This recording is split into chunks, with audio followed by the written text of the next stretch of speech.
गुजरात के वडनगर में दामोदर दास मूलचंद मोदी और हीराबेन के घर 17 दिसंबर 1950 को नरेंद्र मोदी का जन्म हुआ। 6 भाई बहनों में नरेंद्र मोदी तीसरी संतान थे। मोदी ने शुरुआती पढ़ाई वडनगर के स्कूल में ही की। दामोदर दास वडनगर रेलवे स्टेशन पर चाय की दुकान चलाते थे।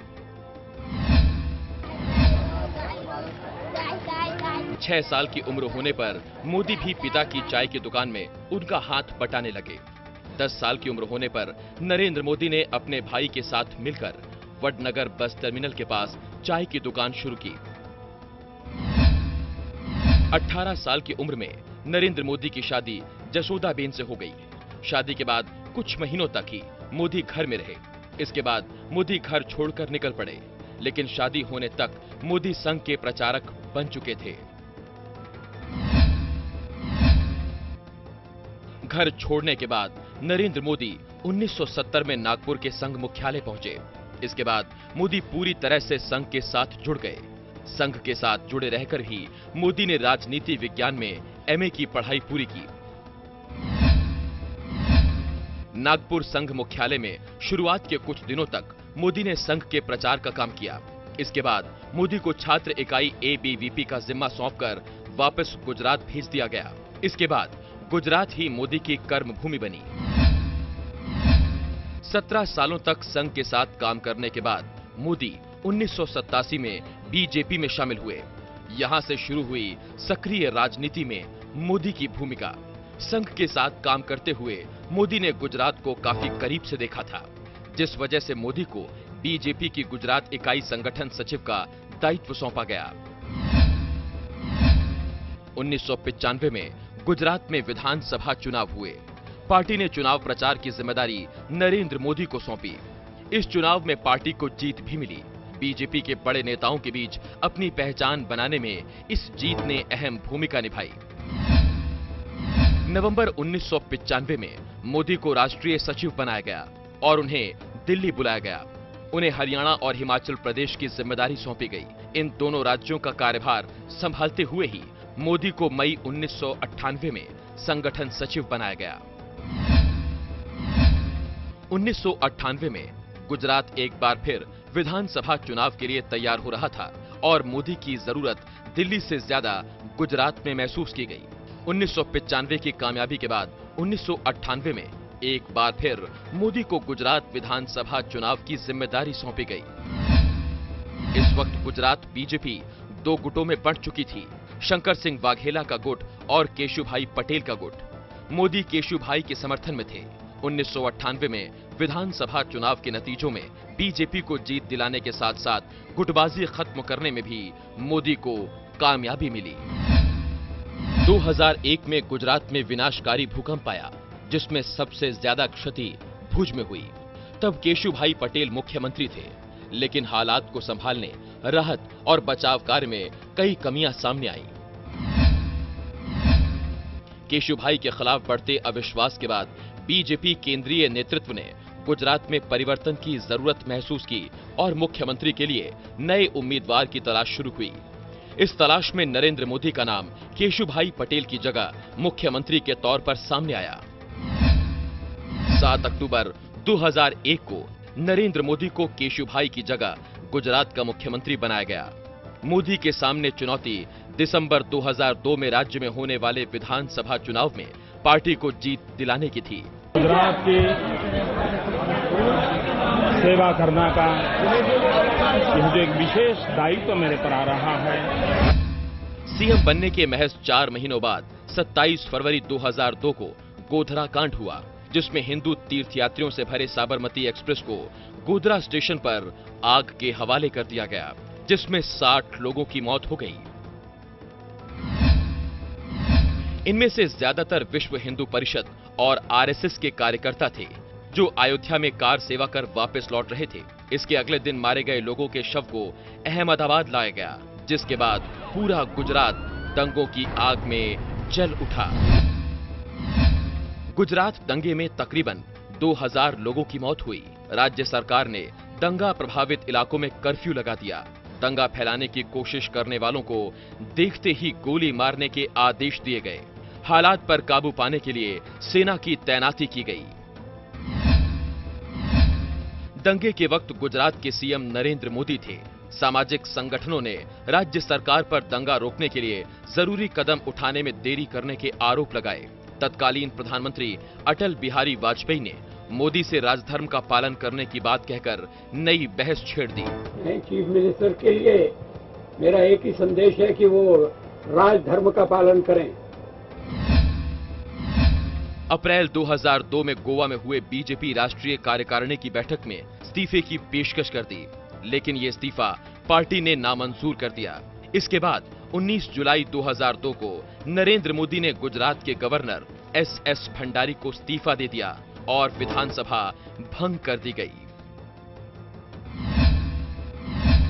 2002 में हुए गुजरात विधानसभा चुनाव मोदी की अगुवाई में लड़ा गया और 182 सीटों वाली गुजरात विधानसभा में बीजेपी ने 127 सीटें जीती। दूसरी बार सीएम बनने के बाद मोदी ने हिंदुत्व की विचारधारा से हटकर विकास पर विचार करना शुरू किया। उद्योगपतियों को गुजरात आने का न्योता दिया गया।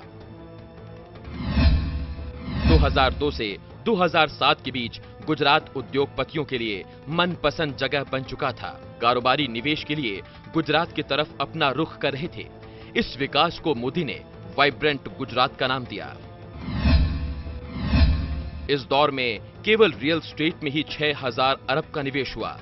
ये वो आंकड़ा था जिसने दंगों के दाग झेल चुके मोदी को एक कामयाब मुख्यमंत्री बना दिया। 15 जून 2004 को इशरत जहां एनकाउंटर, नवंबर 2005 कैसर बी एनकाउंटर, 26 नवंबर 2005 को शोराबुद्दीन शेख एनकाउंटर, 26 नवंबर 2006 को तुलसी प्रजापति एनकाउंटर से मोदी एक बार फिर आरोपों में घिर गए। इन सभी एनकाउंटर को फर्जी बताया गया, जबकि गुजरात सरकार की दलील थी कि ये खूंखार आतंकवादी थे, मोदी की हत्या करने के इरादे से गुजरात आए थे। इन आरोपों के बीच मोदी एक स्टाइल सिंबल बन चुके थे और गुजरात की पैकेजिंग पर अपनी मुहर लगा चुके थे। 2007 विधानसभा चुनाव में कांग्रेस अध्यक्ष सोनिया गांधी ने मोदी को मौत का सौदागर बता दिया, लेकिन मोदी इस अपमान को गुजरात का अपमान बताने में कामयाब रहे। 2007 के विधानसभा चुनावों में बीजेपी ने दोबारा जीत हासिल की। इस बार 182 में से 122 सीट जीतने में कामयाब रही थी पार्टी। 2002 के मुकाबले सीटों की संख्या घटी थी, लेकिन बीजेपी के भीतर मोदी का कद बढ़ा था। इस तीसरे कार्यकाल में मोदी ने शहर से गांव का रुख किया। चेक डैम और सिंचाई के इंतजाम में सुधार इस कार्यकाल में हुए, क्योंकि आरोप लग रहे थे कि गुजरात में केवल कुछ शहरों का विकास हुआ। गुजरात में कृषि विकास दर 2001 से 7 के बीच 9.6% थी, जबकि एक दशक यानी 2001 से 2010 के बीच ये आंकड़ा दहाई अंकों यानी 10.97% पर पहुंच गया। गुजरात के इस विकास और जीत के बाद मोदी दिल्ली की राजनीति में एक बार फिर सक्रिय हो रहे थे। 2009 के आम चुनावों में देश भर में बीजेपी की तरफ से चुनाव प्रचार करने निकले मोदी। इस चुनाव में बीजेपी कोई कमाल नहीं कर सकी। केंद्र में यूपीए लगातार दूसरी बार सरकार बनाने में कामयाब रही, लेकिन गुजरात में मोदी कामयाबी की दास्तां लिख रहे थे। उधर 2002 के गुजरात दंगों की जांच के लिए सुप्रीम कोर्ट की देखरेख में 2009 में एसआईटी का गठन किया गया। दिसंबर 2010 में एसआईटी रिपोर्ट में मोदी को क्लीन चिट दी गई। मोदी के लिए ये बड़ी राहत थी। गुजरात दंगों में क्लीन चिट मिलने के बाद अपने जन्मदिन के दिन 17 सितंबर 2011 को मोदी सद्भावना मिशन पर निकले। मोदी ने 3 दिनों का उपवास रखा। इस सद्भावना मिशन में एक मुस्लिम धर्मगुरु ने मोदी को टोपी पहनाने की कोशिश की, जिसे पहनने से मोदी ने इनकार कर दिया।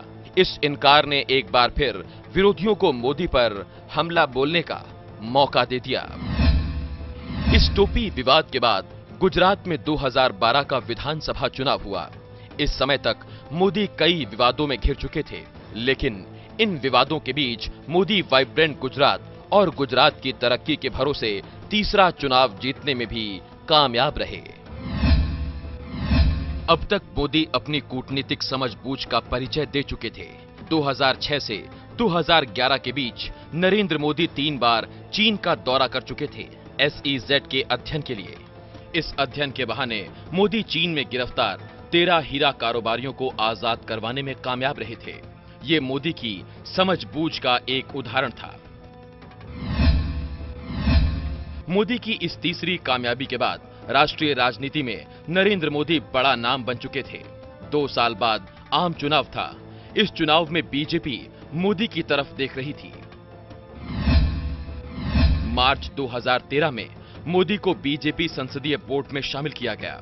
संसदीय बोर्ड बीजेपी की वो शाखा है जहां पार्टी के हर बड़े फैसले पर मुहर लगाई जाती है। संसदीय बोर्ड में शामिल करने के बाद जून 2013 में गोवा में हुई बीजेपी कार्यकारिणी की बैठक में मोदी को 2014 के आम चुनाव के लिए पार्टी की प्रचार समिति का अध्यक्ष बनाया गया। पार्टी के इस फैसले से लालकृष्ण आडवाणी नाराज हो गए। उन्होंने पार्टी के सभी पदों से इस्तीफा दे दिया। आडवाणी और उनके समर्थक पहले ही गोवा राष्ट्रीय कार्यकारिणी से दूरी बना चुके थे। नाराजगी की वजह ये थी कि मोदी को प्रचार समिति का अध्यक्ष बनाकर पार्टी ने संकेत दे दिए थे कि 2014 में मोदी ही बीजेपी के पीएम उम्मीदवार होंगे। आडवाणी को सामने रखकर बीजेपी 2009 का चुनाव लड़ चुकी थी, लेकिन कोई चमत्कार नहीं हुआ था। दूसरी बार पार्टी आडवाणी के नाम पर दांव नहीं खेलना चाहती थी और मोदी पार्टी के लिए एक उम्मीद बने थे। संघ के दखल के बाद दूसरे ही दिन यानी 11 जून 2013 को आडवाणी ने अपना इस्तीफा वापस ले लिया, लेकिन दिल में मोदी के बढ़ते कद से कड़वाहट जरूर बनी रही। आडवाणी ही वो शख्स थे जो 2002 में गुजरात दंगों में घिरे नरेंद्र मोदी की रक्षा के लिए ढाल बनकर सामने आए थे, लेकिन अब खुद को दरकिनार होता हुआ महसूस कर रहे थे। सितंबर 2013 में बीजेपी ने एक और बड़ा फैसला लिया। पार्टी ने फैसला किया था कि 2014 लोकसभा चुनाव में नरेंद्र मोदी बीजेपी के पीएम उम्मीदवार होंगे। संसदीय दल ने यह फैसला किया है कि श्री नरेंद्र मोदी को आगामी लोकसभा चुनाव के लिए प्राइम मिनिस्ट्रियल कैंडिडेट के रूप में प्रोजेक्ट किया जाए। 23 जून 2013 को उत्तराखंड में आई भयंकर त्रासदी का जायजा लेने नरेंद्र मोदी उत्तराखंड पहुंचे। एक अखबार में खबर छपी कि मोदी एक दिन में ही इस त्रासदी में फंसे 15,000 गुजरातियों को सुरक्षित बाहर निकाल लाए। अखबार ने इसे मोदी इन रैम्बो एक्ट के शीर्षक नाम से छापा था, जिसके बाद विरोधियों ने मोदी पर निशाना साधते हुए कहा कि देश की जनता के दिमाग में अपनी रैम्बो इमेज बनाने के लिए मोदी ने ये प्रोपेगेंडा अपनाया है। 14 जुलाई 2013 को अखबार में इस बारे में दोबारा रिपोर्ट छपी, जिसमें कहा गया कि मोदी ने त्रासदी में फंसे 15,000 लोगों को बाहर निकालने में मदद की, जिसमें हर राज्य के लोग शामिल थे, केवल गुजराती नहीं। सितंबर 2013 में नरेंद्र मोदी ने पहली रैली हरियाणा के रेवाड़ी में की। ये रैली पूर्व सैनिकों के सम्मान में की गई थी, लेकिन इसे आम चुनाव की तैयारियों से जोड़कर देखा जा रहा था। 15 सितंबर 2013 को रेवाड़ी से शुरू हुई मोदी की रैलियों का सिलसिला 10 मई को यूपी के बलिया में खत्म हुआ। 8 महीने के इस समय में मोदी ने देश भर में तकरीबन 3 लाख किलोमीटर की यात्रा की। इन रैलियों के जरिए मोदी ने 10 करोड़ से ज्यादा लोगों को सीधे तौर पर संबोधित किया। आम चुनाव के लिए नरेंद्र मोदी बीजेपी का चेहरा बनकर उभरे थे। प्रधानमंत्री पद का उम्मीदवार घोषित होने के बाद मोदी की दावेदारी पर जनता से मुहर लगवाने की शुरुआत की गई। चुनाव की तारीख के ऐलान से पहले बीजेपी और मोदी के पक्ष में माहौल बनाने के लिए 21 राज्यों में 38 रैलियों को संबोधित किया जा चुका था। 26 मार्च को उधमपुर में जनसभा के साथ भारत विजय रैली की शुरुआत की गई, जिसमें बीजेपी ने मिशन 272 प्लस का नारा दिया। इसके तहत मोदी ने 295 चुनाव क्षेत्रों में 185 भारत विजय रैलियों को संबोधित किया। ये वो दौर था जब बीजेपी के हर छोटे बड़े फैसलों में मोदी की मंजूरी ली जा रही थी। उम्मीदवार तय करने से लेकर पार्टी पदाधिकारियों की जिम्मेदारी तक तय करने में मोदी की राय ली जा रही थी।